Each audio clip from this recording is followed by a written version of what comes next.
Senhoras e senhores, sejam muito bem-vindos a bordo. Estamos começando mais um episódio do podcast Apertem os Cintos no Central Multicast, uma fábrica de cultura, entretenimento e informação. Estou aqui com a Raquel Martins. Olá, tudo bem, Luciano? Seja muito bem-vinda. Muito obrigada. Minha ala. E hoje, no mês de março, em comemoração ao mês de março, o mês das mulheres, estamos trazendo nada mais, nada menos aqui hoje que a comandante Andréa Souza, a qual tenho muita alegria em conhecer, em dizer que eu sou amigo dela, fui colega de trabalho dela e já vou começar te jogando uma bomba. Sim. 1%? Venha. 1%, é isso mesmo? É isso mesmo, é 1%, é isso mesmo. Por que 1%? Somos 1% no Brasil e um pouquinho mais no mundo, tá? Mas é isso aí, gira em torno disso, 1%.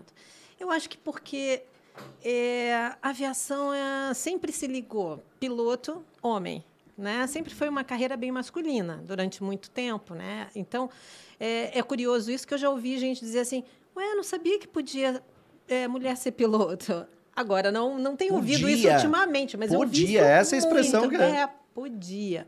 Porque, na verdade, quando eu comecei na aviação, a mulher piloto não era aceita na Força Aérea. Né, isso foi uma coisa que aconteceu, acho que, eu não sei dizer exatamente, mas acho que talvez uns 15 anos para cá, não sei, tá? Não vou te garantir, porque eu não me lembro exatamente o tempo. Mas era uma coisa que não podia mulher, né, piloto da Força Aérea.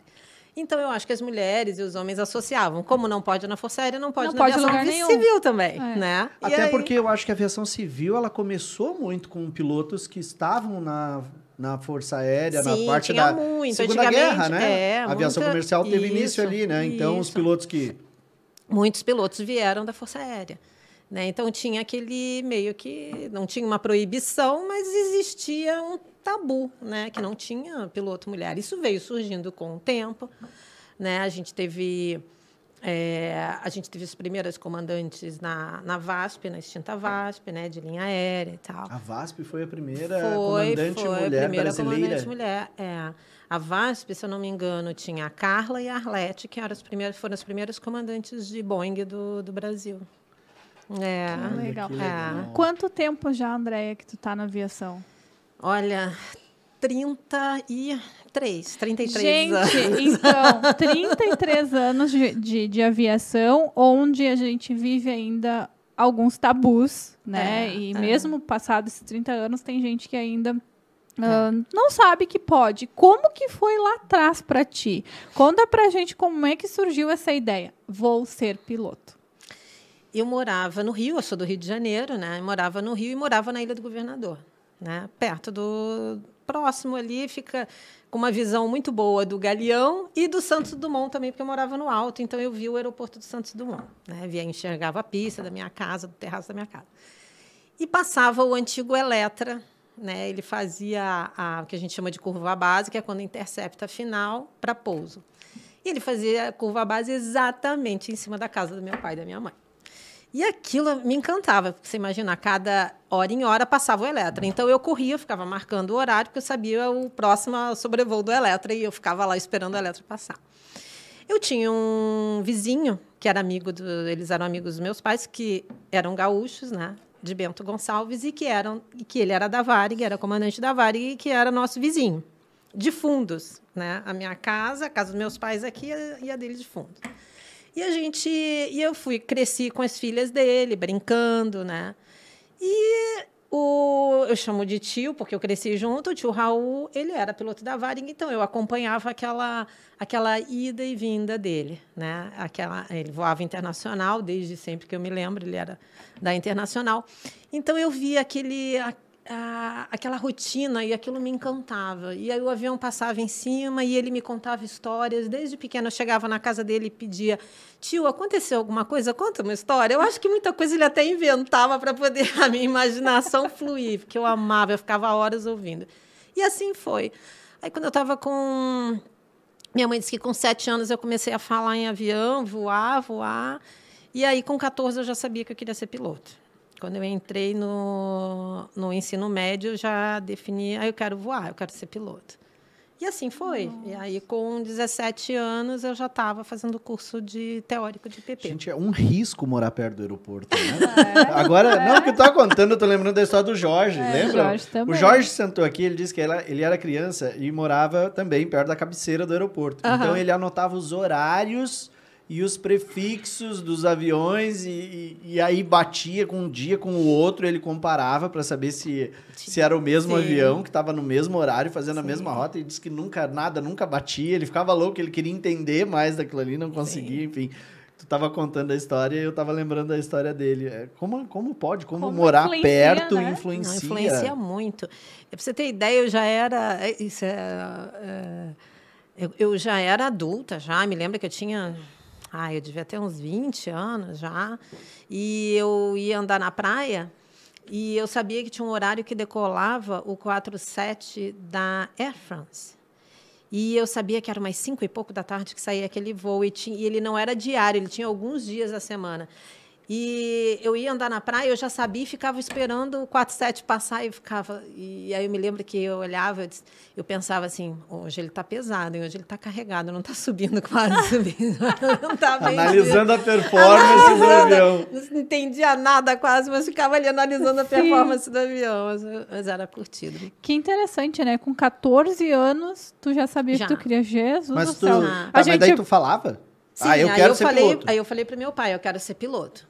Aí ele, tá, né? Mas não levava muita fé, eu acho, né? Tá, com 14 anos. Sim. Aí eu fiz todo o meu ensino médio.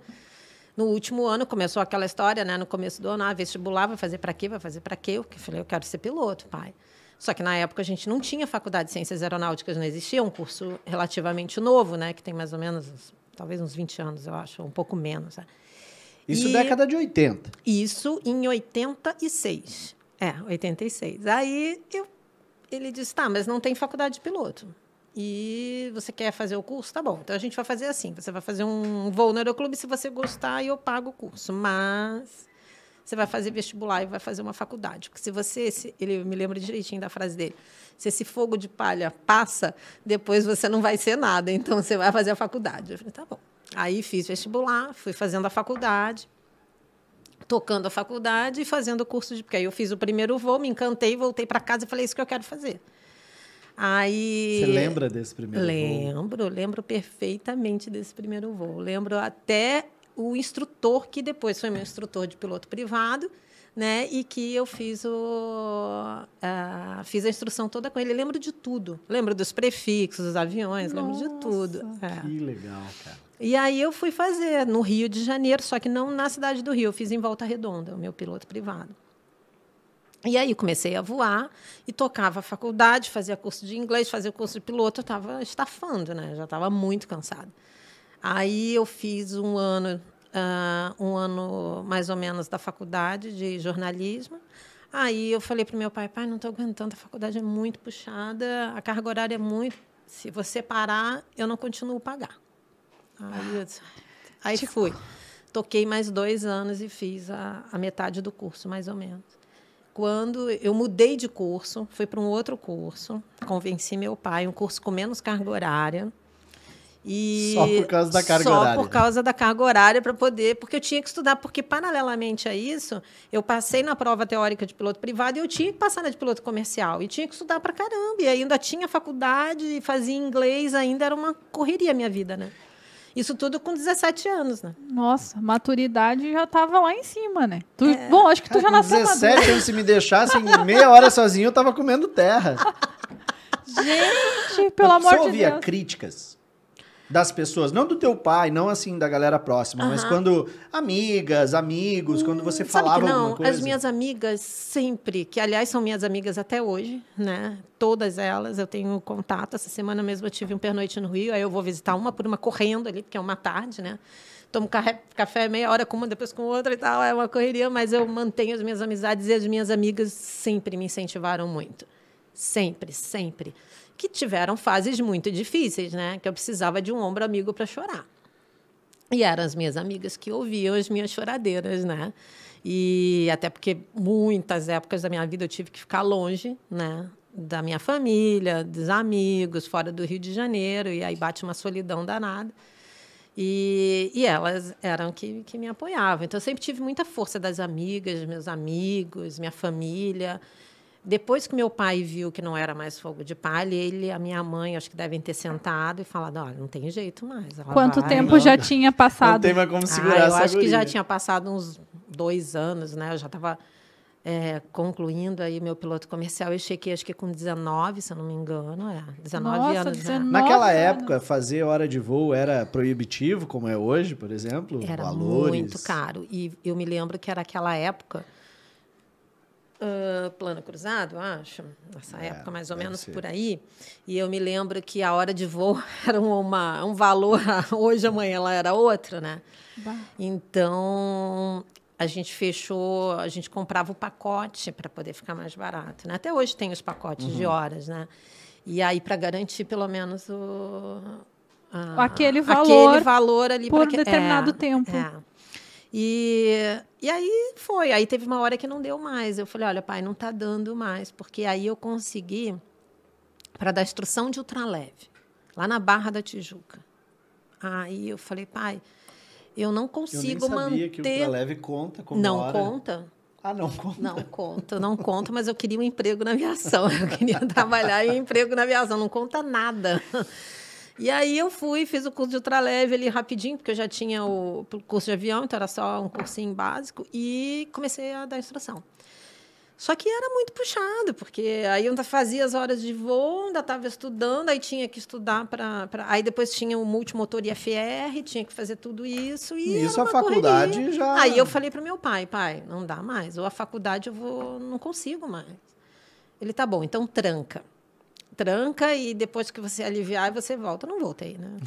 Porque aí dali eu já consegui meu outro emprego, aí já comecei a dar aula de instrução de simulador, que foi meu primeiro emprego mesmo que na aviação. E aí dali eu já fui para Imperatriz, Maranhão, que foi meu primeiro emprego também voando, né? Fui voar num táxi aéreo lá em Imperatriz e aí não parei mais. Quantos anos tu tinha nessa época, André? Quando eu dei instrução de simulador, eu tinha uns 22, porque aí veio aquela fase difícil do Collor. Não sei se vocês lembram daquela... vocês eram novinhos, né? Mas... Eu lembro do meu pai dando fisco da pulo na cozinha. poupança, cara. lembra? Todo mundo lembro, teve seu dinheiro lembro. confiscado. Então, quem tinha avião particular, os aviões ficaram no chão durante um bom tempo até tudo, né? Eu adorei ela, os novinhos. Adorei, a minha entrevistada preferida até hoje. E aí a aviação deu aquela parada. Então, quem tinha, segurava o que tinha, porque não sabia o que ia acontecer, né? Aí eu fiquei lá na IAPAC dando instrução até eu conseguir o meu primeiro emprego. Aí consegui e fui embora para o Maranhão. Tá, mas esse teve um sabor especial, né? Esse teve. Porque aí era avião. E quando eu fui para o Maranhão, nem era o meu primeiro emprego. Na verdade, eu consegui o táxi aéreo, ficar junto ao táxi aéreo e fazer, que a gente chamava voos de saco, né? Que não precisa de copiloto, porque era um Cênica, e um Cênica bastava, naquela época não precisava. Hoje parece que precisa, o Cênica precisa de uns anos para cá, começou a precisar. Se de táxi aéreo tem que ter copiloto independente do avião. Mas naquela época o Cênica não pedia copiloto. Então, eu voava só para ganhar as horas de voo, entendeu? Mas eu não era necessária ali. Aí, depois de voando em 6 meses no táxi aéreo, eu acho que os donos viram que eu era realmente muito esforçada. Eu estava sempre ali, não perdi uma oportunidade. Tinha um voo, estava prontinha para fazer, para ir junto. Aí, eles me falaram, olha, vai ter uma vaga de copiloto de Citation. Porque o copiloto de Citation tinha saído para um outro emprego na aviação comercial. Eu disse, você quer? Só que você tem que fazer o curso. Aí eu vim para o Rio, voltei para o Rio, fiz o curso de Citation, teórico, voltei para lá e comecei a voar o Citation. Dali, que foi 94, aí eu não parei mais a aviação voando mesmo, até hoje. Eu só parei no ano de licença maternidade do meu filho, só. E a aviação comercial? Em que ano tu começou na comercial? Comercial foi em 2000. E na regional, porque eu voei regional antes da comercial, né? Eu voei na extinta Penta, que era com a sede em Santarém, né? Eu voei na Penta 1 ano e meio, então eu comecei a voar em 96 na regional. e 2000 na aviação comercial. São 22 anos de comercial. Eu fiz agora em fevereiro. Que legal, cara. E nesse tempo que tu tava lá no táxi aéreo e tal, cara, ali final da década de 80, início da década de 90, você, mulher, piloto, desbravando literalmente os caminhos para conseguir chegar atrás do teu sonho. Houve algum tipo de abuso das pessoas literalmente abusarem, que você, não sexualmente falando, eu tô falando assim, de você perceber de explorarem, né? De algum tipo de exploração, por causa de você perceber, pilotos homens, se fosse um homem, não fariam isso, não falariam aquilo. Que tipo de coisas acumulou aí nesse período? Olha, Luciana, eu vou te falar que justamente pela época que era, pela década que era, eu acho que eu tive muita sorte. Eu encontrei muito mais gente boa pelo meu caminho do que gente ruim, né? Eu dei muita sorte. Graças a Deus, eu fui privilegiada. Quando eu fui parar nesse táxi aéreo, os donos eram um casal, né, que me receberam muito bem, né? E o irmão dele era o que tomava conta da parte de pilotos e voos ali. Então, quando eu fui para lá, eu fui indicada por uma pessoa que me indicou, né, que era um amigo que havia me indicado para eu ir para lá para voar de saco, como eu te falei, né?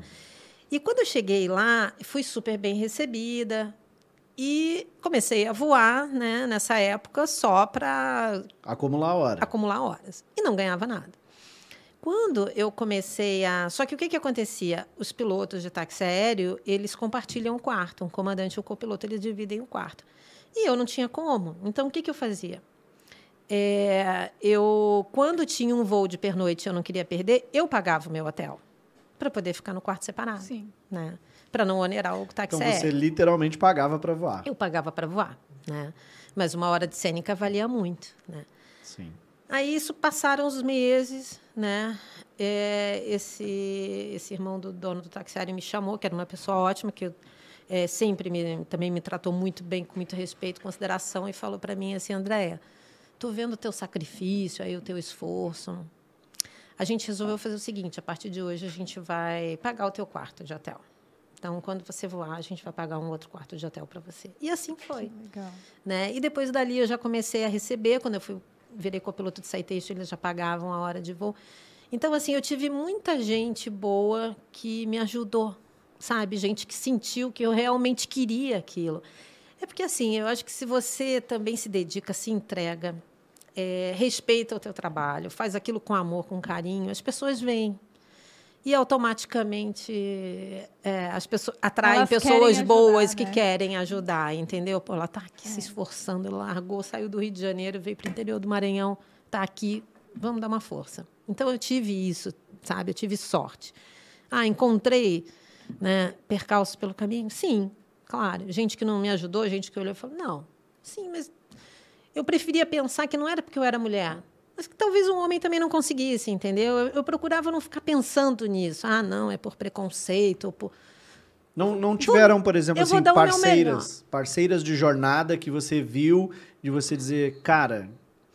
Então, eu fulana, porra, de acontecer, talvez não contigo, mas de você ver acontecer e daquilo você perceber, por exemplo, é um pecado esse tipo de coisa acontecer. Não, aconteceu mesmo comigo, né? Eu fui para Recife uma época e passei 6 meses em Recife, né? Antes de ir para o Maranhão, eu tive uma experiência, eu estava com 20 anos mais ou menos, fui para lá para fazer a mesma coisa no Cênica lá, né? Fui indicada também e tal. Isso acontecia muito na aviação antigamente, né?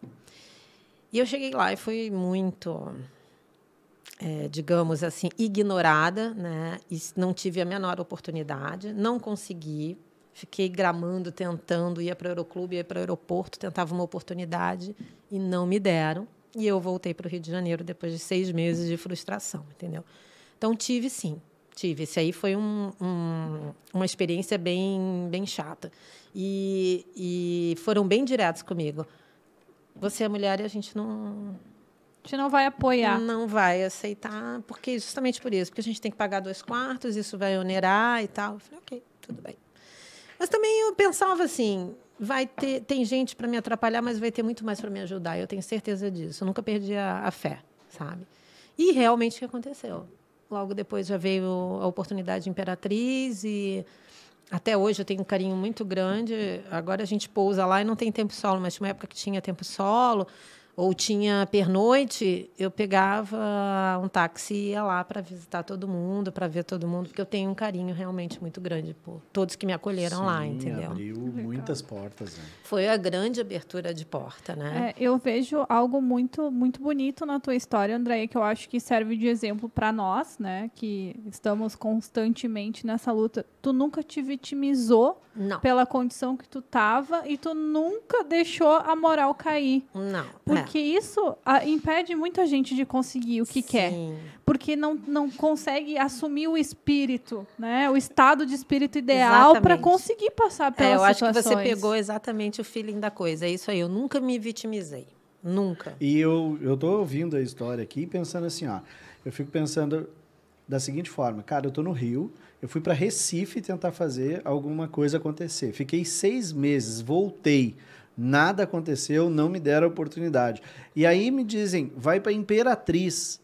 Eu hoje, olhando para isso, dizendo, cara, Recife é infinitamente maior do que Imperatriz, muito mais possibilidades. Cara, assim, lá eu não tive, eu ir para uma cidade menor, é uma coisa, às vezes, contraintuitiva, né? A gente acha que num lugar menor você vai ter menos analisando a situação, a possibilidade era muito menor de dar certo, né? E eu arrisquei muito isso, né? Arrisquei e fui, porque eu não tinha nada a perder. Eu tinha que conseguir meu primeiro emprego, eu tinha que conseguir um lugar para começar realmente. Porque na EAPAC eu dava aula teórica, eu precisava da prática, entendeu? Eu precisava voar, eu precisava colocar em prática aquilo que eu vinha estudando, né? Então, e foi muito bom também, por quê? Porque em muitas ocasiões eu precisei da minha experiência de IFR que eu dei como instrutora na EAPAC, em simulador, eu precisei na prática, voando no Maranhão. E isso me ajudou demais, demais. Foi muito bom. Eu vejo eu tenho colegas que, por exemplo, começaram no curso comissário comigo, no curso não, a carreira de comissário comigo, entraram comigo, eram colegas da minha turma de comissários, e eles chegaram também num determinado momento da carreira que eles tiveram que... Sabe aquela coisa de chegar na beira do precipício e dizer, vou dar o passo à frente? Eles tiveram que se jogar, literalmente, e eu vejo que isso é uma barreira grande, assim, no curso de piloto, né? Sim. Chega um determinado momento da tua formação que é ou vai ou racha, não é? E tiveram vários momentos como esse para mim, vários. Tiveram muitas lágrimas, entendeu? Muitas, eu não vou esquecê-las, nunca. Mas, assim, muitas vezes. Imperatriz mesmo, eu já estava voando já há 2 anos lá e tentando uma companhia aérea. Porque eu nunca menti para os donos do táxi aéreo. E eles sabiam, né? Que eu era... Eles chamam o pessoal do Sul, né? Porque do Rio, São Paulo, né? Rio Grande do Sul, o pessoal do Sul. Então...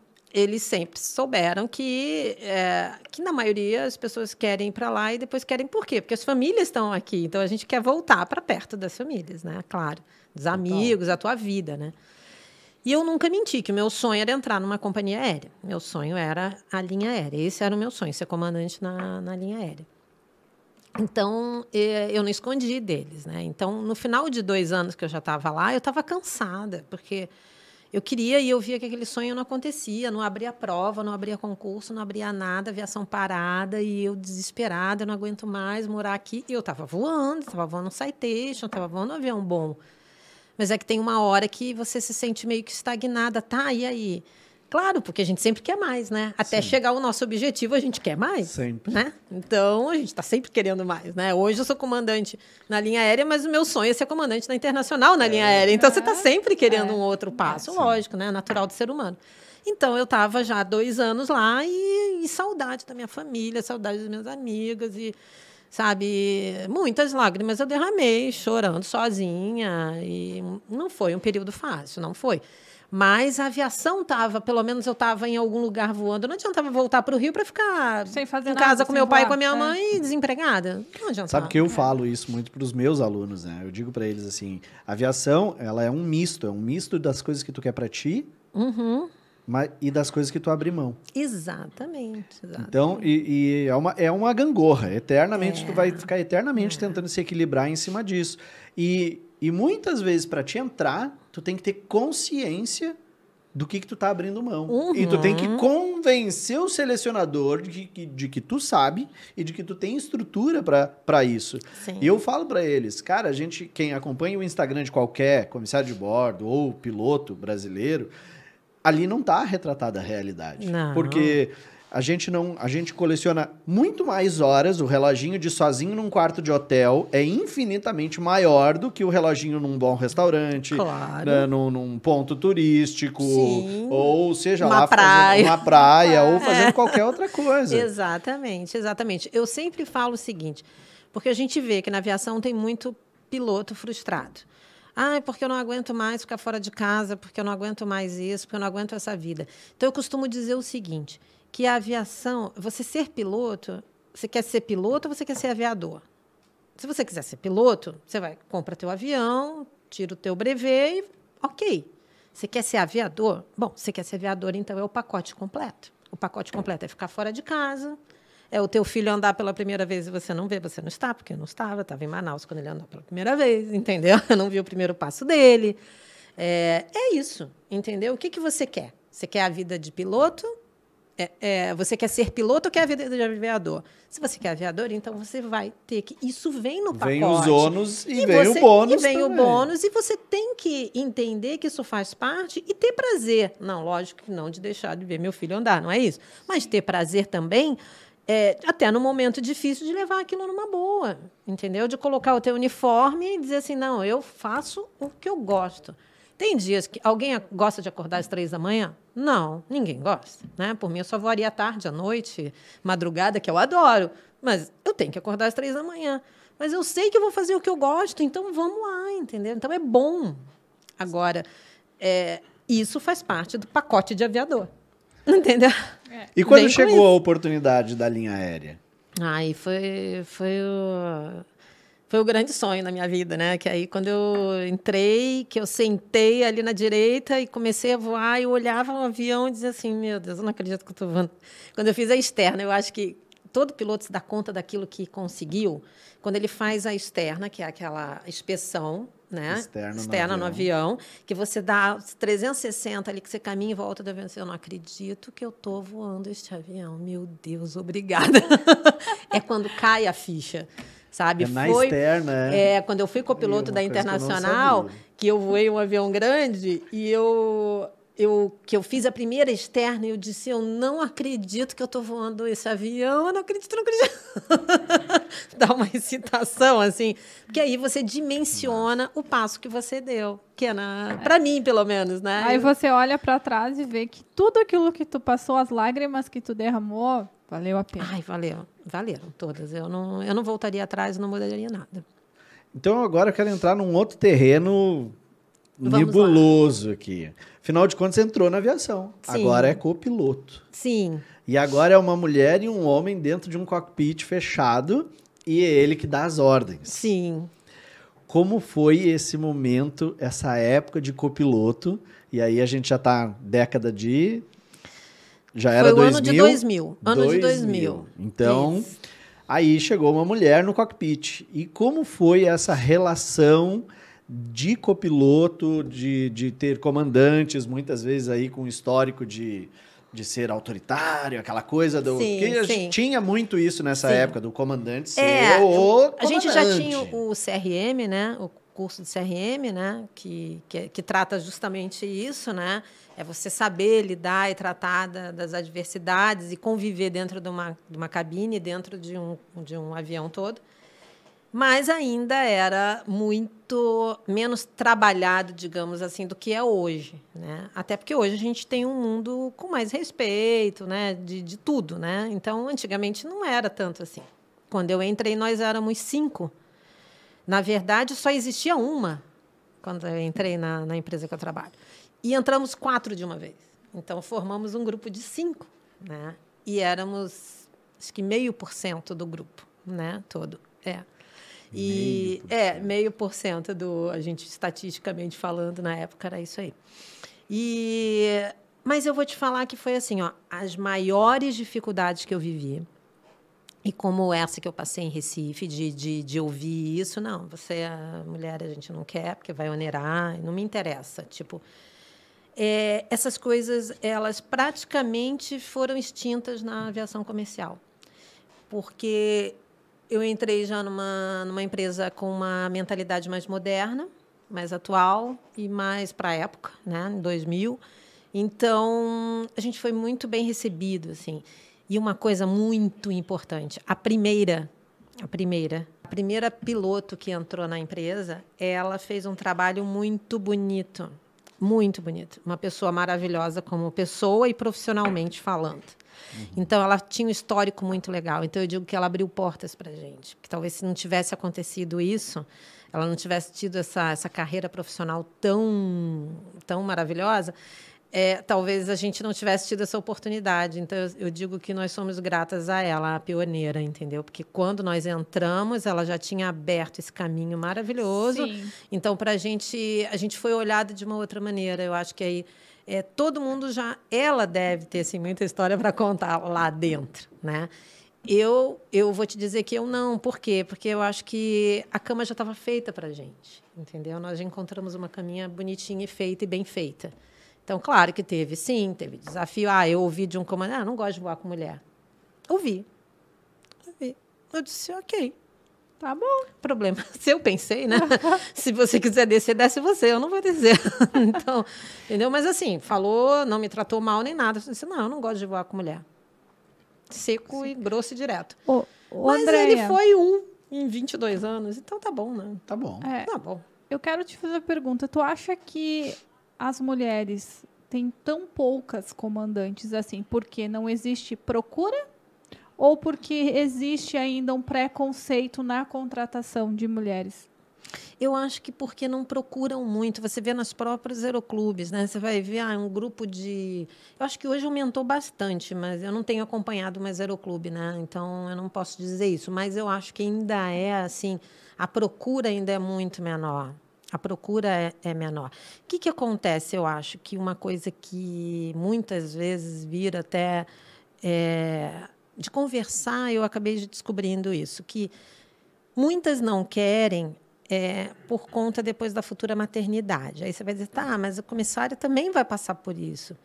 Sim, só que o que acontece com a carreira de piloto? Você investe muito, é muito dinheiro para você lá na frente dizer assim, não quero. Entendeu? Você vai jogar fora um apartamento aí. Então, você tem que pensar bem se é isso que você vai fazer. Então, às vezes, são decisões difíceis de tomar. Porque... e o que acontece? Comissário, você pode dar uma interrompida? Claro, vai ser difícil? Vai, mas você pode interromper até ali por 5 anos e depois voltar a voar. A gente conhece vários casos. Sim. Piloto é muito difícil fazer isso.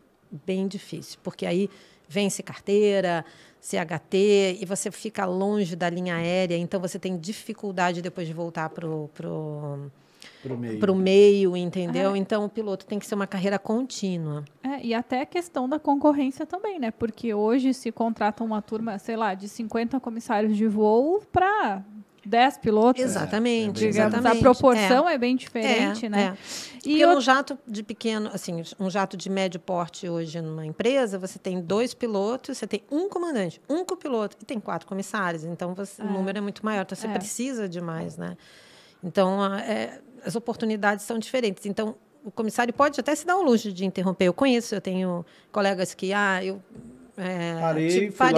fui mãe. Fui lá e depois que as crianças estavam com 5, 6 anos, eu vou voltar a voar. E fez uma seleção e entrou de novo, entendeu? Mas para a gente é muito difícil fazer isso. Então, eu acho que muitas também não procuram porque não é fácil. Se voar e ter filho é complicado, né? A logística tem que ser boa.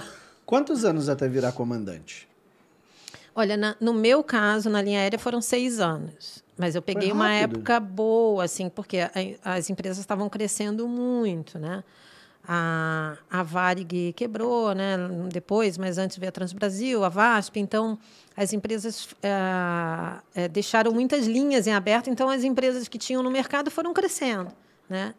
E, então, foi uma época que a gente sabia, eu virei copiloto agora nesse avião, acho que vou ficar uns 2 anos nele, já passo para o outro, mais 2 anos sai comandante, era uma conta assim. Hoje em dia você vê que em todas as linhas aéreas, como elas já atingiram um tamanho já bem grande, né?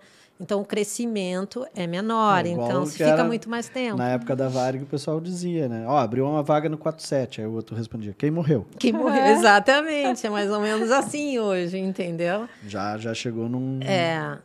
E aí, botar as 4 faixas em cima do ombro, como é que foi a sensação? Ai, foi muito legal, foi muito gostoso, assim, acho que eu me lembro direitinho do meu primeiro voo, em que eu olhei para o lado e falei assim, caramba, agora não tem ninguém para olhar para a esquerda, esse negócio complicar agora é comigo mesmo. Dá uns segundinhos, assim, que você pensa, ai, que saudade de um comandante aqui na esquerda. Que agora é tudo, a decisão toda é tua. Mas aí vai acontecendo naturalmente. O primeiro ano é maravilhoso, o dia que você é promovido é um sonho, você não esquece nunca mais. Né, que chega um comandante, geralmente, que põe as faixas, geralmente é o teu chefe, né, que põe as faixas, 4 faixas, é uma emoção muito grande, porque aí você lembra de tudo que você passou, tudo que viveu, e disse, gente, valeu a pena mesmo, entendeu? Legal. Muito gostoso. Agora vou fazer o meu voo, no meu ritmo, né, claro, seguindo os procedimentos, mas assim, né, no meu time, na minha, né? E aí é muito gostoso, é muito bom. E o peso? O peso que chega, assim, com o dia a dia ali. Beleza, passou, fui promovido. É pesado, eu acho, no primeiro ano, porque eu peguei um ano, assim, foi promovido no ano do caos aéreo, né? Eu peguei muitas situações, assim, logo nos primeiros 3 meses de promovida a comandante. Muito aprendizado. E aí eu dizia assim, poxa, por que eu não fiquei mais 6 meses para sair comandante? Só esperar o caos aéreo passar. Não, eu fui promovida 3 meses, entrou o caos aéreo, e aí foi puxado. Mas foi bom também, entendeu? Porque aí eu me lembro que depois que completou um ano, mais ou menos, de comandante, já era uma coisa automática, assim, né? Já passa a ser uma coisa automática. Claro que cada voo é um voo, você tem que, né, estar muito ligado em tudo, mas é a mesma coisa quando você aprende a dirigir e depois de um ano, um tempo ali, você já está... aquilo já habituada a fazer. Habituada, já é mais... E tu teve alguma dificuldade com algum colega por causa disso? De ser mulher e mandar em homem? Porque a gente sabe que tem essa Agora rixa, inverteu, né? Agora sim. Eu inverti. Sim, Teve sim. alguma coisa, alguma situação que tu viu, assim, declarado, que tipo assim, puxa, ele não gostou que eu dei tal ordem, mesmo sendo dos procedimentos. Teve alguma situação? Olha, eu sempre procurei fazer a coisa de uma maneira assim, usando muito o CRM. Eu vou comigo, a gente voa junto muito tempo, né? E não é papo de podcast, é fato isso, né? Eu acho isso muito legal e eu acho isso a base de todo voo, tá? Eu digo que a receita do bolo é essa. Se você não botar o fermento, não funciona, né? E eu acho que o CRM é o fermento desse bolo, para o bolo crescer, ficar bonito e ele gostoso até o final, entendeu? Sim. Então, eu acho que tudo é a maneira que você fala. Você não precisa mandar. Você pode dar uma ordem sem ele saber que você está dando. Entendeu? Isso é tudo um dom das mulheres, fazer. né? Mulheres são não muito é? boas Você não nisso. faz isso? Então. Sim. Então, a gente aquela... já nasce com esse dom. É aquela velha assim, se você tiver que lembrar alguém que você é uma dama, é porque você não é. Exatamente. Então, não é? Já Então, a coisa vai fluido. Já. Agora, assim, eu percebi, algumas vezes eu percebi, assim, poucas vezes já... Quando eu saí comandante, eu tinha 36 anos, né? E eu tinha uma cara de novinha. Então, às vezes, o copiloto não me conhecia, eu olhava e dizia, né? Quem é, né? Mas tudo é a maneira que você vai quebrando, né? Você vai sentindo, tem que ter feeling, entendeu? Eu acho que o feeling é o mais legal de tudo. E você tem que ter feeling. Às vezes, a pessoa está até intimidada com aquilo, está se sentindo meio... Desconfortável porque, na verdade, ele está sempre com o homem ali, entendeu? Não faz parte da criação, né? da histórica. Então, eu acho que hoje as últimas gerações já são bem diferentes já, né? Mas antigamente ainda tinha um pouquinho. Eu lembro que eu vi algumas vezes um desconforto, assim, eles não podiam verbalizar isso, né? Porque vai verbalizar isso, vai ser complicado, vai ser ruim na empresa, entendeu? Mas a linguagem corporal fala, a linguagem corporal fala, mas assim, acontecia e aí eu quebrava o gelo e eu mostrava o outro lado disso, entendeu? Também pode ser legal voar com uma mulher também. Pode Sim. ser divertido, pode ser, né? Não precisa ser desagradável, pode ser legal, Pode né? ser legal. Teve alguma vez que tu teve que dar um carteiraço, tipo assim, não, só um pouquinho, eu sou a comandante. Eu já teve assim, porque quando acontece alguma coisa, a gente sempre pede a opinião, né, do copiloto, dos comissários, a gente traz o grupo junto, a gente está acontecendo isso, e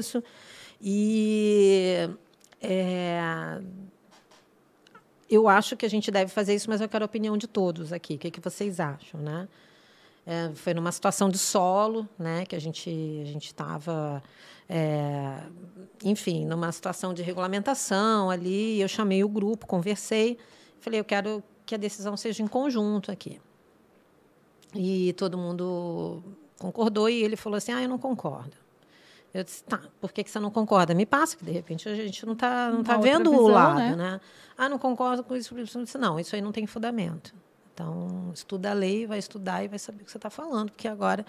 E a gente vai fazer do jeito que eu estou falando. Então, se você não quiser, você tem a opção de descer. Então, precisou uma vez falar assim. Se impor. Mas talvez ele falasse isso com o homem também, não sei, entendeu? Sim. Foi Pela situação. pela não situação, quer, entendeu? Não quer dizer. Não quer. Eu disse, vai ser assim e pronto, né? Então, acontece, é raro de você ter que chegar a essa situação? Acontece, mas é raro. Porque você pode colocar as coisas de uma maneira que elas sejam conduzidas, que não precisem passar por esse caminho. Só que tem que ter um pouco de feeling aí para fazer isso, né? Sim. Esse lance de acabar entrando numa situação desagradável, eu vou contar uma história aqui que a gente estava falando antes nos bastidores. Uma vez eu estava fazendo um voo com a Andréia e a gente estava vindo para São Paulo e ela fez um speech dizendo que a gente ia fazer uma órbita em cima de Confins, uma espera, para retardar a nossa chegada a São Paulo devido ao fluxo, né? Tráfego aéreo e tal. E aí ela terminou de fazer o speech, tocou uma chamada. Aí fui eu lá com a senhora. Pois não, senhora. Ela olhou para mim e disse, comandante é uma mulher? E eu disse, sim, senhora, comandante Andréia. Você faz um favor para mim? Eu disse, claro, senhora, o que a senhora precisa? Você dá um pulinho lá na frente e vê se a gente tem gasolina. Sabe como é que é mulher? Mulher sempre esquece de olhar essas coisas. Aí eu dei um sorrisinho pra ela, né? Cheguei lá na frente, disse, oi, André, tudo bem, Luciano? Aí entrei no cockpit e disse, André, como é que a gente vê se tem combustível aí no avião? Aí a André toda atenciosa, é assim, ó, Lu, trocou a tela, mostrou aqui é o tanque da esquerda, da direita, quanto está sendo usado, não sei o que, explicou, me deu a instrução ali. Disse, legal, sabe por que eu tô te perguntando isso? E ela nem te perguntou por que tu queria Não, saber. não, óbvio que não, a pessoa nessa finesse, foi lá e explicou tudo. Eu disse, não, deixa eu te contar por que eu vim perguntar isso aqui. Aí contei e ela ficou assim, eu não acredito que a mulher perguntou isso. Exatamente Agora eu vou lá garantir pra ela.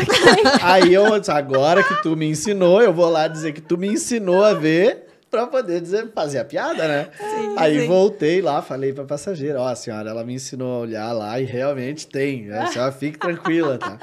E nisso eu terminei a explicação ali, saí e teve uma segunda chamada, que essa tu nunca ficou sabendo. Teve uma segunda chamada e a passageira também perguntou, a comandante é uma mulher? Eu disse, E ela disse, mas a gente está seguro? A gente está... Sim, senhora, a gente está seguro. Inclusive, acabei de ir lá na frente ver se tinha combustível. Brincadeiras à parte, mas assim, existiu a segunda chamada. E a minha pergunta agora é o seguinte, porque eu fiquei extremamente espantado que a grande maioria das pessoas ficava feliz de ver que a comandante era uma mulher, admirado e dava os parabéns. Até esse dia, que nesse dia tinham duas mulheres Mas ali. eu costumo dizer o seguinte, o passageiro desce e diz assim para mim, ai, que legal, uma mulher, puxa, parabéns. Eu falei, obrigada. Ele desce porque deu tudo certo. Se desse errado, ele dizia, tá vendo? Era uma mulher, por isso que deu errado. É verdade. Deixa eu te perguntar, você ouviu muita coisa de passageiro? Então, Essa vez me marcou lamentavelmente, porque eu sou mulher e eu acho isso um absurdo, lamentavelmente, mais de mulher do que de homem. Isso é que me irrita profundamente, e aí eu não engulo. Porque aí, se é mulher e fala, escuta na hora também. Pra te ver, nós deveríamos ser nossas principais apoiadoras. E a gente, eu tô falando a gente como mulher, a gente julga muito mais a outra mulher. Isso é horrível. Então, com toda a educação e sutileza, eu dou uma resposta à mesma altura da pergunta dela, porque, né, sem faltar com a educação, mas eu deixo bem visível o meu descontentamento por ser uma mulher. Porque um homem você espera. Você já espera dele, entendeu? isso, Porque né? o mundo ainda é machista, né? Agora, de uma mulher, eu acho horrível. Uma mulher não acreditar no seu próprio... Na sua própria capacidade, aí eu cúmulo, não. Aí eu não aguento, aí eu não tolero, e aí eu falo mesmo. E isso aconteceu algumas... Com que Olha, frequência eu isso vou te acontece? falar que umas 3 vezes eu ouvi isso de mulher. Uma vez eu estava na porta, a gente recebia o embarque na porta, né? E aí eu estava na porta, eu e a auxiliar 3, e aí o passageiro começou aí foi entrando, eu me lembro direitinho que era no Rio de Janeiro, estava um calor no finger, e aí ele entrando, aí entrou um casal. Aí já mais velhos, assim. Aí eu vi que ela cochichou alguma coisa e deu aquela parada no embarque, acho que eu teve bloqueio por causa de mala, bagagem, aquela coisa, né? Então deu aquela parada. E eu vi que ela olhou para mim e cochichou alguma coisa com ele. Tá, até aí nada. Aí daqui a pouco parou de novo e parou exatamente do meu lado. Aí eu falei, aí ela falou assim: "Você é a comandante?" Eu disse: "Sim, sou eu." Ela disse: "Tem mais um piloto lá dentro?" Eu falei: "Sempre tem, somos 2, um copiloto e um comandante, sempre." "É mulher também?" Eu disse: "Não, é homem." Aí eu disse: "Por quê?" Aí eu quis saber, porque eu não gostei, né? Eu já imaginei, eu falei: "Por quê?" Aí ela disse assim: "Não, porque eu queria saber o quanto seguro nós estamos." Eu falei: "A senhora não confia nem no seu próprio taco, é isso?" Que vergonha, hein? Devia ter vergonha de falar isso na frente do seu marido. Então, a senhora se diminui na frente dele. Aí o marido virou e disse: "Ai, desculpa, comandante." "Fica quieta." Assim. Que desagradável. Nossa Acredita? Senhora. Uma mulher falando isso. Ai, eu fiquei assim, se fosse o marido ainda, mas uma mulher? Não, né? Por favor. Cara, Não. como se nós mulheres não tivéssemos que estudar tanto quanto, né, os homens, como se tu não tivesse Acho que feito a mais. mesma prova. Mas ao mesmo Eu tempo que isso costumo dizer acontece. mais, Porque porque a gente vocês tem que têm mais provar. desafios. Exatamente. Mas ao mesmo tempo que isso acontece, aí os outros passageiros atrás, é um absurdo isso, e já todo mundo, né? Aí a pessoa vai ficando assim: "Ai, não devia ter aberto a boca, né? Se arrepende Mas de que abrir bom, a Andréia, boca." que tu respondeu, porque a gente tem que dar essas respostas. Porque se tu não dá essas respostas, um outro dia ela vai encontrar outra mulher em outra situação e ela vai fazer o mesmo. Exatamente. Então eu digo, a gente tem que ajudar a educar esse povo. Porque não é grosseria. Não. Tu tem que parar isso com na todo, raiz. sabe? Eu falei bem calmamente. Eu falei: "Ai, a senhora devia ter vergonha na frente do seu marido, se diminuir assim. Isso é muito feio. Muito, muito feio. Muito... Se eu tivesse ouvindo dele, tudo bem. Agora, de uma mulher, realmente me decepciona demais." Falei para ela. Ela ficou muito sem graça e o marido pediu desculpas. Então, aí você vê que é bem isso que você falou, entendeu? Se eu não falo nada, aí que exemplo que a gente está dando? E outra, se ela se acha no direito de falar isso, eu também tenho o direito de dar a minha resposta com educação, mas tenho. Exatamente, e né? deve. E devo, deve, né? Acho que é só a gente saber o tom certo. Agora, muita coisa acontece e eles comentam entre eles, ou então para no chefe, né? E muitas vezes não chega até a gente. Então, muitas vezes eu não sei, entendeu? Como a gente está, Lu, né? A gente já estava acostumado, a gente voava muito junto, então tem intimidade para chegar. Mas quando você não conhece o chefe, às vezes ele escuta isso e não fala nada, entendeu? Fica sem graça de falar alguma coisa comigo, porque não tem, né, muito approach, assim, e fica meio... E a gente já tem essa instrução de filtrar as coisas, de não ficar levando tudo. Então, você olha, pô, a comandante é uma mulher, aí vou levar um comentário desagradável. Vou derrubar esse avião para ensinar essa doida aí com que ela tá lidando. É uma das coisas que eu sempre falo para os meus alunos. Cara, você tem que avaliar. É a pessoa que está levando todos nós. Sim. Você sabe o quanto essa notícia vai impactar ela? Eu levo na boa. Pode não ser a única coisa um pouco, é aquilo mas... que a gente falou. A gente tem que educando nossos filhos, né? Educando os nossos, né? E sutilmente educando também as pessoas sem agredir, sem ofender, sem nada, mas educando e mudando isso, né? Porque acho que faz parte do... tenho Então, a gente tem certeza obrigação, né? que a pessoa que papel. fez isso, no momento em que ela for fazer de novo, ela vai lembrar. ela não faz mais, eu Ela acho. não faz. não. Até Então, porque a o gente marido tem que deu educar. uma Não nela faz. que ela não vai, né? Gente, Não que faz, vergonha. não. O tal do vergonha alheia, né? Exatamente. Depois foi o que a auxiliar 3 me falou. Vergonha alheia, né? Eu disse, pois é, né? Uma mulher é vergonhoso mesmo. E eu quero fazer uma pergunta antes de tu perguntar que o Victor abriu a boca. Como é que foi pra ti, assim? Porque teve essas situações chatas, mas já teve também alguém que quis te conhecer, que quis se aproximar da comandante, que rolou aquele climinha legal. Eu gosto de saber dessa parte, né? Não, tem muita gente que quer tirar foto, né, Lu? Tem voo que é assim, posso tirar foto?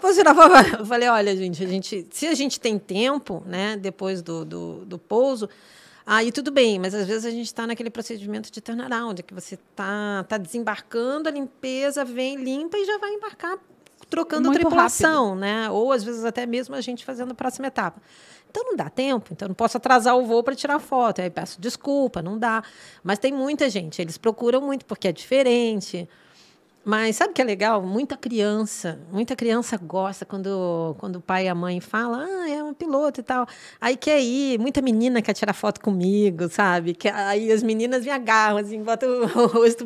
Agora tem o problema da máscara e tal, mas quando não tinha, elas queriam botar o rostinho colado, era uma gracinha, assim. Legal. A gente aprende a ver quando é o espertinho, quando entra na cabine, eu já olho o olho, o cara já me olhou diferente, eu disse, opa, com isso eu não vou tirar foto. Aí eu disse, posso tirar foto? Pode tirar da cabine. Pode tirar... não posso, no momento a gente não está podendo tirar e tal, eu desconverso. Porque você vê que às vezes tem, entendeu? Sim. Tem, acontece. Eles não chegam com piada nem nada, mas... A gente percebe, mulher, a gente vê gente no olhar sabe, ali, sim. e aí não vai, né? Sim. Não vou Porque- deixar ir adiante essa situação. Que eu sempre gosto de fazer essas perguntas, mas diferente dos comissários que estão ali expostos aos clientes, Sim, vocês sim. ficam mais reservados, né? Sim, mas mesmo sim. assim, tem esse lance de... Engraçadinho Agora de pode chegar. Do e engraçadinho. dar uma letra. Imagina. Comandante bonita, né? Vou dar... Obrigada. André, como foi o momento da maternidade? Porque tu mesmo comentou aqui que o lance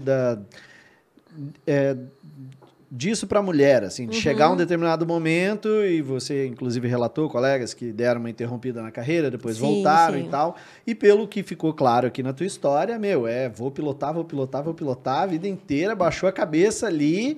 Só que aí, um dia, lá na frente, linha aérea, levantou a cabeça e disse...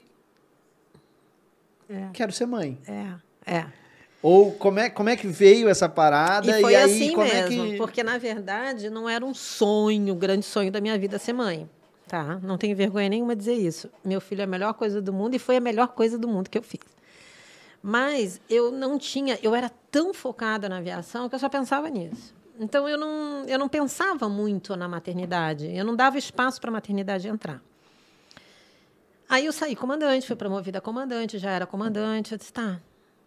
Né? E, na época, o meu marido disse, e aí? Né? Acho que já está na hora. Né? A desculpa era porque eu não era comandante, não queria interromper a carreira e tal. Sim, agora já eu disse, comandante. não, eu quero muito. E, realmente, parece que deu um clique, assim, e eu disse, agora é a hora, sabe? E foi. Depois eu já tinha ali 25 anos, mais ou menos, de aviação, né? Por aí. Não, 20 anos, uns 20 anos de aviação. E foi a primeira vez na minha vida que eu pensei em parar de voar, por incrível que pareça. Por isso que eu digo que eu acho que tem muita mulher que não procura carreira pela dificuldade depois da maternidade. E vou te falar que é muito difícil. Foi o momento pós, então. Foi. Depois de voltar. O primeiro ano do meu filho, né? Eu me lembro que o primeiro voo que eu fiz, depois que ele nasceu, e na época a gente não tinha escala-mãe, não se fazia isso em nenhuma empresa brasileira. Não existia isso ainda, né? Não existia nem uma prática dentro das empresas, porque acho que foi uma coisa que veio surgindo com a necessidade, né? E que as empresas viram que a gente realmente tinha essa necessidade. Então, não tinha escala-mãe. Então, eu saí para voar e deixei meu filho para um voo de 5 dias. Bah. Então, Com 6 mesinhos. Com 6 meses. Então, foi assim, imagina, né? Parecia que estão enfiando uma faca em mim, né? Apesar de eu gostar muito do que eu faço, eu pensei, será que vale a pena? Será que... Porque aí vem a culpa, E né? já tinha, acho que não Vem tinha a nem culpa de não estar em videochamada casa. nessa época. Não tinha. Não tinha ainda. Era 5 dias sem ver, literalmente. Sem ver, só pelo telefone, só que ele não falava. Então, É. não tinha. Então, era assim, complicado, sabe? Foi bem complicado no início. Aí, depois, tudo vai se ajustando, as coisas vão entrando nos eixos, você vai se acostumando, você aprende também a olhar para o outro lado. Ah, eu fico fora? Fico, mas também que mãe que, às vezes, fica vários dias em casa, que pode pegar na escola. Eu lembro que minha mãe trabalhava o dia inteiro, minha mãe nunca me pegou e me levou na escola. Nunca pôde fazer isso.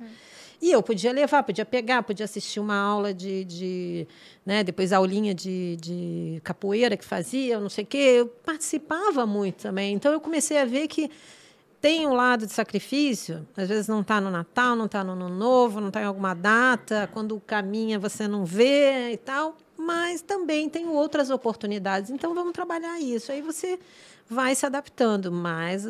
no começo foi difícil. Cheguei a pensar, disse, acho que eu vou fazer outra coisa da minha vida. Mas eu pensei, fazer o quê? Eu não sei fazer nada diferente. Onde eu vou começar agora com 40 anos quase? Aí eu disse, não, peraí, vamos... Se acalmar, né? Porque era algo tempo novo. ao tempo, É. sabe? Dá tempo ao tempo, que as coisas vão se acomodando, elas vão se ajustando. Mas é muito difícil, muito difícil. Hoje não. Eu admiro. Hoje ele vai fazer 14 e nem liga mais para mim. Ah, Ele vai ouvir isso aqui e vai dizer assim, ai, mãe. Mas é bem assim. O meu tá com 13, já não quer mais saber. Vamos fazer tal coisa. Ai, pai, eu quero ficar com meus amigos. Assim. Vamos lá, não sei aonde. O que eu vou fazer lá? Eu disse, como assim, cara? A gente interage. Tá, gente, o que tu quer conversar? Conversa aqui comigo. Assim, não quer mais estar junto. Impressionante. Eu achei, sinceramente, que fosse demorar mais. Achei que fosse ser mais pra frente, porque eu sempre fui muito enrabixado com meu pai. Eu queria estar com meu pai, não interessa. Eu acho que essa meu geração pai é tá assim, dormindo no sofá. Eu quero estar do lado. Mas eu acho que essa geração é assim. é totalmente diferente da nossa. Totalmente diferente da minha. Então, meu Deus, é muito diferente, muito diferente. Meu pai pegava uma caixa de ferramentas, saía para não sei o que tu vai fazer, pai. Eu vou consertar essa... Posso ficar aqui contigo? Pode. Aí eu já ficava lá, alcança a chave, não sei o que ele tá fazendo, como é que mexe. Nossa! Eu ficava do lado. Mas é porque a gente não tinha tecnologia e os jogos, né? Não tinha o celular. Agora eles não conseguem fazer nada sem o tal do celular. Tira o celular deles, eles não sabem viver. Não sabem. A geração... Eu, quando consegui comprar um videogame para mim, eu já não sabia mais jogar. Não tinha mais reflexo para jogar aquele negócio. Larguei de mão pelo lado. Até isso me traz a próxima pergunta que eu queria te fazer. Tu acompanhou a aviação de antes e a aviação de agora. Uhum. Como é que foi essa transição? Tu sentiu muito as diferenças? Sim. Senti as boas e as ruins, né? Porque tudo tem um lado bom, tudo tem um lado ruim. Eu acho que a aviação cada vez mais profissional, cada vez mais segura, cada vez mais... acho que cada vez vai ficar mais difícil de acidentes acontecerem por conta de treinamento, por conta de uma série de coisas, né? E de procedimentos e tudo, tecnologia que ajuda muito a gente, né? Tanto nos aeroportos como nos aviões e tudo.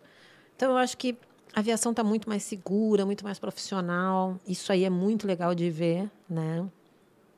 Mas, por outro lado, também ela está muito mais dinâmica. E aí, quando você vê você fala em dinamismo, você fala em tempo. Tempo é dinheiro.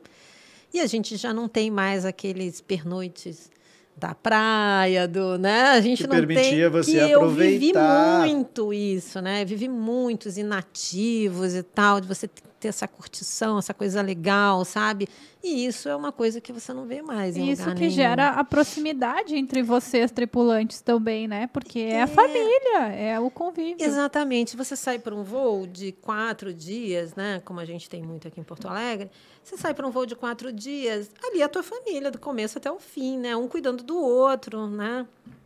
Quantas vezes a gente precisou ir para o hospital acompanhando o colega que passou mal, que adoeceu, que internou, entendeu? Então, assim, a gente é a família temporária um do outro ali.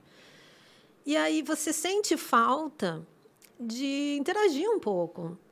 Só que tempo é dinheiro. Então, esse dinamismo mudou tudo, entendeu? E você fica vendo, é uma mudança de tempos. Aí Às vezes dá uma nostalgia, saudade dos velhos tempos, entendeu? Mas, por outro lado, o velho tempo também não era tão seguro e tão... E hoje em dia o pernoite está curtíssimo, né? É Curtíssimo. 12, 13, 14 horas. É. Pernoite de 18 é ostentação já. Ostentação, entendeu? Um de 24, então, você diz assim, não, errado. Ah, a escala. Vou ligar. Tá errado. Não tô me aproveitando. Ou vai mudar. Ou vai mudar, exatamente. Certo, Ou vai mudar. Mas isso aí é o lado que eu vejo, assim, que o bom e o ruim, né, da aviação comercial, né? Mas tudo tem um lado bom, um lado ruim, como a internet para os nossos filhos também tem um lado bom, né? A internet tem um lado maravilhoso dela, tecnologia, mas aí traz no pacote que os jogos que faz eles se isolarem da gente, entendeu? Então, não adianta. Eu te admiro, e essa tua resposta, a resposta que tu deu para Raquel já vai linkar muito com o que eu ia te perguntar, porque eu admiro muito também a visão que tu tem do próximo passo, vamos dizer assim, né? E eu me lembro que uma vez nós estávamos no cockpit, nós estávamos conversando sobre o futuro. Sobre o futuro da aviação, sobre o futuro da carreira de piloto. Eu queria que tu falasse um pouco sobre isso. O que tu enxerga no futuro da aviação comercial e essa parada de voo tripulado, não tripulado, ter piloto, não ter piloto, futuro até mesmo da própria carreira. A gente conversou sobre isso uma vez, né? Você lembra? E eu achei muito interessante a forma que tu abordou isso e a visão que tu trouxe sobre isso aí. Então, eu queria que tu falasse um pouquinho da tua opinião com relação a isso. Tem gente que diz que eu sou maluca, que eu falo isso, mas eu acho mesmo, tá? Eu acho que vai ser o futuro. Aí você vai me perguntar, esse futuro é quanto tempo? Ah, não sei. Acho que isso vai depender do mundo, vai depender de tanta coisa. A gente teve o Covid, agora a gente já tem essa invasão, né, da Rússia. Então, assim, as coisas estão muito dinâmicas. Então, quanto tempo que isso vai levar, eu não sei. Mas eu vejo lá na frente o futuro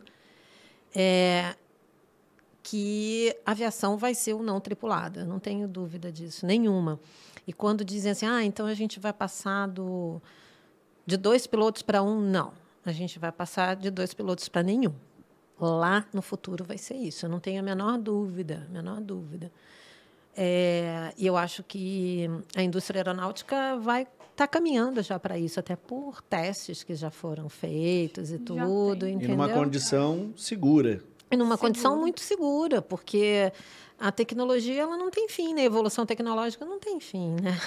A gente vai se surpreender se a gente for falar... Imagina 10 anos atrás, como você falou, quando teu filho andou, não tinha. Exatamente. Hoje em dia eu falo com você do outro lado do mundo por uma câmera, né, em tempo real. Isso não existia. Então, assim, a tecnologia está numa evolução muito grande. Para as empresas aéreas seria realmente um grande feito, né? Porque, imagina, nós somos um custo altíssimo, né? Em treinamento, em tudo, comissários, copilotos, comandantes. Então, eu acho que lá no futuro a gente caminha para isso. Quantos anos, não sei. Isso, eu já me arrisquei a falar, mas eu prefiro não dizer, entendeu? Eu não quero comprometer nada, nem a mim. Mas eu acho que é o futuro mesmo. Hoje já tem tecnologia, né? Para fazer um voo, para fazer um avião decolar. Já se fez teste de avião. Daqui ia a São Paulo e pousar. Já fez. E a gente vai ver isso. Deu uma parada aí, mas você viu que o táxi rodando não tripulado dentro da cidade de Nova York, né? Em teste e tudo. Então, eu vi esses dias dos carros voadores que eles estavam fazendo um teste em Dubai. Tu viu esse investimento monstruoso que eles estão fazendo aqui? A Azul encomendou não sei quantos aviões. Acho que a Gol encomendou também esses aviões pequenos, né? Para voar dentro da cidade. O que tu acha desse cenário? Eu acho que se não for por esse caminho, vai ser por um paralelo a ele, entendeu? Mas é por aí. Daí que começa. Quando se começa a falar no assunto, quando se começou a falar de um aparelho de celular, onde é que a gente está hoje? No celular. Desde o tijolão até hoje. Entendeu? Então, quando começa a se falar, é ali, vai por ali. Se esse caminho não der certo, vai se achar um atalho para chegar ao caminho certo. Mas eu acho que essa é a direção. Só vão aperfeiçoar. É só dar para um preguiçoso o trabalho. Só dá para um preguiçoso, eu digo. O preguiçoso sempre arruma um jeito de fazer menos esforço para conseguir aquilo ali. Mas vão conseguir. Eu não tenho dúvida disso. Eu acho que tudo são as tentativas para chegar nesse futuro aí, entendeu? E se a galera que está começando o curso de piloto hoje, o que essa galera pode esperar da profissão de piloto, na tua opinião? Tu que começou, foi uma das pioneiras também aqui no Brasil, né? E acho que eu não sei, eu sei que tinha uma piloto mulher que era uma loira, eu não vou lembrar o nome dela, que quando eu entrei, ela já era piloto, e eu me lembro que disseram que ela havia sido comissária. Ah, ela era comissária. Essa foi a pioneira. Essa foi a primeira. E depois, eu achei que ela era a primeira. Aí, agora, na verdade, eu não sei quem foi a primeira. Ela foi a primeira, sim. E depois eu voei com a Claudine. Ela foi a primeira, a Claudine foi a primeira. A Claudine, foi. Ela foi, mas tinha uma loira também, que depois, inclusive, saiu. Ah, não, mas essa era bem mais nova. Era bem mais... Não de idade, mas de empresa. Era bem mais nova. Eu voei com a Claudine e me lembro que uma vez, batendo papo no cockpit também, estava falando sobre isso, e ela foi a primeira comandante master mulher... Do Brasil. Eu não me lembro se a conversa era do Brasil ou da América Latina. Pode ser da América Latina, não sei te dizer, mas do Brasil, com certeza. Foi a primeira master. E eu perguntei para ela assim, Claudine, você tem filhos? Acho que ela tinha ela tem um casal. 2 filhos. Uhum. E eu perguntei para eles, eles têm noção disso que você está falando não aqui? Tem. E ela disse, não, eles não fazem a menor ideia do que isso não significa. Tem, meu filho não tem a menor ideia. Ainda mais que o pai e a mãe são pilotos, então ele acha que tá tudo normal. E ele nem tem ideia. E ele pensa alguma coisa... E nem tem ideia do que a vida de um piloto para chegar lá, entendeu? Porque é tão normal para ele, o pai e a mãe são pilotos, então normal. Ele não vai querer seguir? Ele não fala sobre isso? Não quer seguir. Não quer. Não, diz que não quer. Não quer, que é CTI, ele é todo já tecnológico, todo... Uma vez eu disse pro Davi, filho, quem sabe o pai não vai? Fica aqui pra gente brincar e tal. A gente fazia aquela brincadeira. Não, pai, vai lá, tem que ir na loja da Disney. Ó, eu te encomendei isso aqui, isso aqui. Deus o livre, tu não ir. Filha, disse, não, daqui a 4 dias tu volta, pai, não tem problema, pode Esses dias eu tava almoçando com ele e ele falou pra mim assim, mãe, quando você estiver na Internacional... Você vai me levar? Eu falei, sim, nas férias de janeiro que você está em casa, eu vou te levar. Você escolhe o voo que você quer ir, eu vou te levar. Ai, tomara que seja as próximas férias eu esteja lá. E ele só pensa nisso. Ai, vai trazer aquele chiclete que eu gosto lá nos Estados Unidos, vai trazer não sei o que. É muito engraçado, né? Porque para eles resume a isso. Eles não têm nem ideia do que é para chegar ali. Não tem ideia, não tem. Tu chegou aí para o 67? Não, na época eu não fui porque, como o Enzo estava pequeno, eu quis esperar mais e ficar mais em casa, na base com ele, então eu não fui. Eu resolvi não ir, resolvi esperar mais um pouquinho, né? Agora, a hora que tiver oportunidade, eu vou para onde for, para voar novos ares. No fim, eu não deixei tu falar, mas o que tu acha, qual a tua opinião se tu estivesse hoje conversando com uma turma de futuros pilotos aqui? Olha, eu acho que eles ainda têm uma carreira ainda pela frente, entendeu? Eu acho. Talvez sofra até algumas adaptações dessa carreira lá na frente. Talvez, né? Mas eu acho que eles ainda, essa geração agora, que está começando agora já, né? Que já está adulto e que vai começar o curso, eu acho que ainda tem, sim. Ainda tem um futuro ainda na aviação, mas as outras eu não sei mais, viu? Não sei mesmo. Eu vejo também, assim, mas agora que tu estava falando, eu fiquei pensando assim, talvez tenha alguma transição, né? Alguma transição. Talvez essa geração já sofra uma transição para alguma adaptação da própria profissão, entendeu?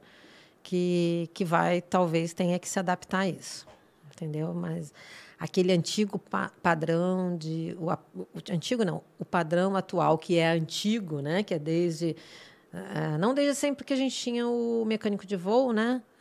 E que a gente não tem mais. Mas esse antigo padrão do comandante e o copiloto, isso aí eu acho que vai ter mudança lá na frente. Eu acho que vai. Com certeza. Do jeito que a gente está evoluindo. Eu acho que sim. Tomara que a gente esteja vivo para ver, né? E é engraçado que aí as pessoas dizem assim, mas quando eu converso com alguém, até da minha idade, um pouco mais novo, da idade de vocês, assim, mas você acha que alguém vai ter coragem de entrar no avião que não seja tripulado? Eu disse, vai. Porque nós não temos. Nós 3 aqui, não. A gente, não vou entrar nesse avião de jeito nenhum. A gente faz coisa pior, a gente entra numa montanha russa. Mas não é? E ali não tem piloto nenhum.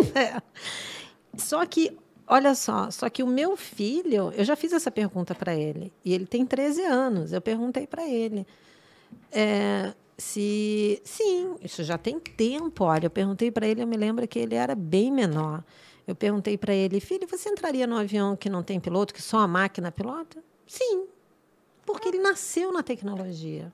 Uma criança hoje que está nascendo em 2022, você acha que daqui a 30 anos ela... Óbvio. Sei lá, daqui a 50, não sei. Não sei quantos anos seria. Nós, de repente, para nós que temos uma concepção de que alguém deve estar controlando aquilo ali.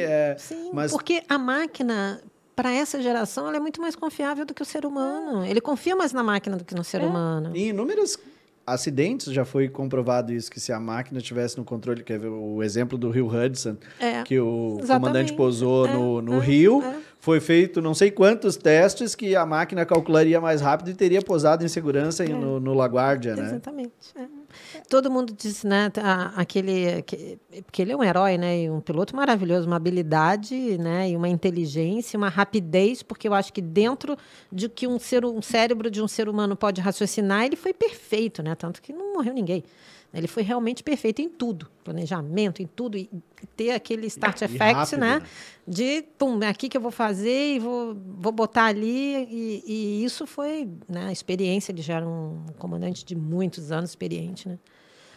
Mas eles ficaram o tempo todo provando que a máquina faria aquilo automaticamente, né? Então, quando todo mundo fala que aquele filme era para mostrar a habilidade de um piloto, eu falei, não, gente, justamente isso é para plantar a sementinha. Para plantar a sementinha do futuro, entendeu? Porque nós, seres humanos, nós somos. E eu acho que cada vez mais vão né? surgir filmes aí nesse sentido aí, sem ser tão futurístico assim, né? Não é aquela coisa do futuro que quando a gente vê assim, diz assim, não, daqui a 300 anos, 200 anos. Não tanto, entendeu? Tanto assim, não mesmo. Eu acho que isso aí tá indo muito rápido, muito, muito rápido mesmo, né? Então, a Andréia pensa em fechar as asas? Como é que é esse assunto para ti? Então, eu faço 52 mês que vem. E aos 65, a gente tem que parar de voar. Então, teoricamente, eu tenho 13 anos a mais de voo aí, né? Não sei se irei até concluir os 13 anos, tudo depende, né? Vai que eu ganho na Mega Sena, aí eu paro antes. Mas não sei, tudo depende de muita coisa, entendeu? Você acha que o fator dinheiro realmente ele determina isso? Eu acho que, assim, eu calculo que... Ou, de repente, criar uns gatos, ter uns cachorros, sair para viajar, fazer sem ter escala para cumprir. Eu acho que a gente tem que pensar nisso, entendeu? Eu acho que a gente tem que tentar se manter saudável para uma aposentadoria legal e poder fazer justamente isso, entendeu? Viajar, que eu amo viajar. Apesar de estar sempre viajando, eu adoro viajar. Então, eu quero aproveitar a vida, eu não quero parar para morrer. Eu não quero. Porque eu te pergunto, para os 65, obrigatoriamente. Sim, obrigatoriamente. Quantos anos mais com saúde? Pois é, entendeu? Então, eu não quero trabalhar uma vida inteira, talvez. Agora, depende. Se eu tiver, sei lá, numa escala boa, num avião bom, né? Assim, uma coisa mais light, talvez eu consiga chegar até os... Talvez eu queira ir até os 65. Vai depender de muita coisa, né? Mas, assim, eu sempre fiz mais ou menos um cálculo de parar com 60, né? Que eu achava que era uma idade ainda... na verdade, mentira, viu? Quando eu tinha 30, eu dizia que ia parar com 55. Mas aí, agora que eu já estou ali pertinho de 55, não, 55 não. E é bem isso mesmo. Aí, quando eu chego nos 60, vou ter 65 agora, entendeu? Mas eu acho que vai depender de tudo, depender da aviação, como vai estar, a minha saúde, entendeu? Eu procuro me cuidar, mas a gente não sabe, né? Se eu vou estar bem até lá. Então, eu vou vendo. Eu não gosto de definir muitas coisas. Uma coisa que eu aprendi com a idade, a gente pode fazer planos, mas a gente não pode definir, porque a gente não é dono da nossa vida totalmente, entendeu? Aliás, a gente não é dono de nada. A gente vai conduzindo de acordo com as coisas vão acontecendo e a gente vai tentando conduzir da melhor forma. Então, não sei que surpresas virão aí, se virão ou não, entendeu? Pode ser que sim, pode ser que não. Mas aos 65 é fato, né? Porque tem gente que aposenta e vai fazer mais uma outra coisa. Eu quero aposentar para curtir mesmo. Tu ficou algum tempo parada agora durante a pandemia? Fiquei Quanto parada, tempo? tirei a licença, né? E depois fiquei até voltar aqui em Porto Alegre. Fiquei uns 6 meses sem voar. E aí? Como é que foi ficar 6 meses? Foi estranho porque a gente não sabia o que ia acontecer com o mundo, com as empresas. Então a gente, meu Deus, será que eu vou ter emprego quando eu voltar? Será que eu vou estar desempregada? Será que vai quebrar tudo? Será que o Brasil quebra, que o mundo quebra e nada sobra? A gente não sabia, né? Estava tudo tão incerto ainda. Foi um início muito estranho, né? Que a gente disse, não, vai fechar 6 meses tudo. A gente está fechando 2 anos, né? Então foi um período meio tenso, porque a gente não sabia o futuro, mas eu pensei assim, bom, eu vou me reinventar. Se não tiver jeito, vou arranjar alguma coisa para fazer diferente. Se não puder ser aviação, vamos começar, entendeu? Porque vamos começar. foi um período que me ajudou a perceber, assim, cara, eu adorava voar, amo aviação, avião. Mas que a gente pode se reinventar. Mas eu cheguei num momento que disse, cara, eu tô parado há tanto tempo e eu tô curtindo, acho que é legal, acho que vou Agora, fazer outra coisa da vida. Uma coisa muito boa, né? Meu filho começou com aula online, eu pude estar ao lado dele todos os dias. Foi a única vez na minha vida que eu fiquei 6 meses todos os dias ao lado dele, entendeu? Então, e foi muito bom isso, né? Esse período ali pertinho dele. Mas com aquela incerteza, porque não é a situação difícil, é a incerteza da situação, né? E você tá, e aí?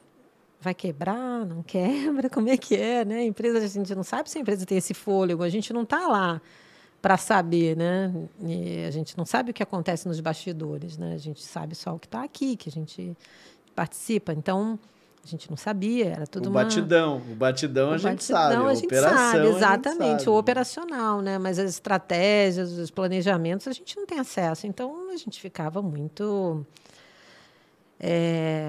E o mundo estava incerto, né? Isso que eu ia dizer, a questão toda que não era específico da tua empresa, era não, o mundo inteiro, né? Estava todo mundo com as mesmas apreensões. E você vendo que todo mundo demitindo, todas as empresas, não só de aviação, mas do mundo inteiro, fechando, quebrando. Eu tive em Curitiba essa semana, a gente fica no hotel bem no centro da cidade, eu fiquei impressionada. Tudo fechado. Impressionada. Eu nunca tinha visto isso. Aluga. Eu falei, meu Deus, o centro de Curitiba quebrou. A Avenida Farrapos aqui, uma vez eu peguei um Uber e contei do início ao final da Avenida Farrapos, 120, que eu consegui contar, assim, olhando, 120 estabelecimentos para alugar. Lojas, salas. A Avenida Farrapos em Porto Alegre, ela chegou a ter a praça completa de bancos. Todos os bancos lá. Tinha lá. Não tem mais nada. Não tem mais nada. Acho que se tiver 1 ou 2, é muito, assim. André, tu passou por alguma situação de emergência alguma vez? Olha, passei por algumas, assim. Eu era... uma bem difícil que eu passei, assim, foi um falecimento a bordo, né, de uma criança, que foi uma situação bem difícil. Foi uma das piores situações que eu já vivi. A pior, eu acho. Passei também por... mas emergência operacional, passei por coisas muito leves, assim, passei coisas mais com passageiro mesmo, sabe? Coisa leve para piloto é tipo, o motor desligou, mas a gente ligou de novo. Tá tudo previsto no manual. Não tive uma despressurização, uma coisa assim, não tive, entendeu? Mas, assim, tive no táxi aéreo, mas não na comercial. Mas, assim, passei muita coisa assim aconteceu bastante coisa com passageiro passar mal, infartar, outro morrer, essas coisas já vivi. Porque de comandante eu tenho 16 anos já, né? Então, dá tempo de acontecer coisa, né? Acontecer. Eu vou batidão por 15 ali, anos, sempre. Eu veio fechou 15 anos, então imagina. É.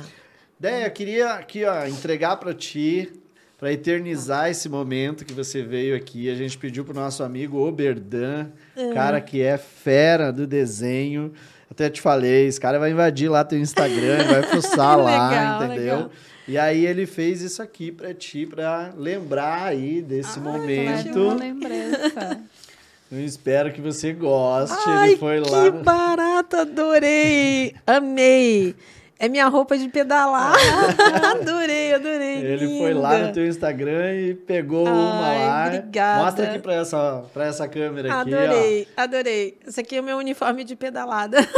Show de bola. Ai, obrigada, gente. Amei. Tá aí, registrado. Que legal. Isso é para agradecer, né, a tua presença, por você ter vindo aqui, para eternizar, para que você tenha sempre a lembrança desse nosso prazer. Espero que muitas meninas escutem e que se inspirem e que cada vez mais a gente tenha mais e mais mulheres aí na aviação, de uma maneira geral aí. Muito mesmo, tá? Verdade. Obrigada, adorei participar. E volte sempre que quiser. Voltarei, quando vocês quiserem, eu volto. Show de bola. Então, gente, esse foi mais um episódio do podcast Apertem os Cintos. Sabe, né? Deixa teu comentário aqui embaixo, que com certeza a gente vai responder todos eles. Um grande abraço, fiquem com Deus. Beijo. Tchau, tchau. Beijo. Vamos!